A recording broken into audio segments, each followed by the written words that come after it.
তো বন্ধুরা, মেট্রো পরিষেবাকে আরও স্বাচ্ছন্দ্যময় করে তুলতে বিশেষ পদক্ষেপ নিতে চলেছে প্রশাসন। তাই প্রতিটি মেট্রো স্টেশনের সঙ্গে যুক্ত হবে বাস বা অটো পরিষেবা, যার নাম রাখা হবে ফিডার সিস্টেম। এই পরিষেবা মুম্বাইতে চালু থাকলেও কলকাতায় এখনও এই পরিষেবা চালু হয়নি। তাই কয়েক বছরের মধ্যেই কলকাতার সমস্ত মেট্রো স্টেশনে এই পরিষেবা চালু করার চিন্তাভাবনা নেওয়া হয়েছে। এই প্রসঙ্গে রাজ্যের পরিবহন মন্ত্রী তথা কলকাতার মেয়র ফিরহাদ হাকিম জানিয়েছেন, কলকাতার সবচেয়ে বেশি ট্রাফিক যানজট হয়, তার জন্য একটা সমস্যাও হচ্ছে।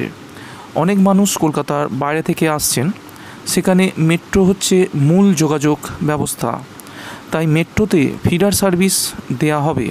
মুম্বাইয়ের মতন কলকাতাতেও এই ফিডার সার্ভিস দেয়া হবে, সেটা অটো কিংবা বাসও হতে পারে। সমস্ত মেট্রো স্টেশনের সামনে ফিডার সার্ভিস দেওয়া হবে, যাতে মেট্রোতে সহজে মানুষ যেতে পারেন। তাই করা হচ্ছে ট্রান্সপোর্ট প্ল্যানিং।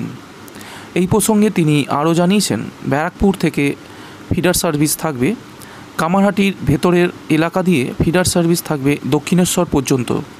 সেই রকম মেট্রো রেল জুড়ে ফিডার সার্ভিস থাকবে।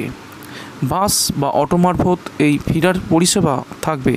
2030 সালের মধ্যে শহরের সব বাস যেমন ব্যাটারি পরিচালিত হয়ে যাবে, তেমনি সেগুলিকে মেট্রো শহরগুলির সঙ্গে জুড়ে দেওয়া হবে। পরিবহন মন্ত্রী ফিরহাদ হাকিমের যুক্তি, বিভিন্ন এলাকা থেকে যাতে মানুষজনেদের সরাসরি মেট্রো পরিষেবার কাছাকাছি আনা যায়, সেই চেষ্টাতেই এই ধরনের উদ্যোগের কথা ভাবছে প্রশাসন।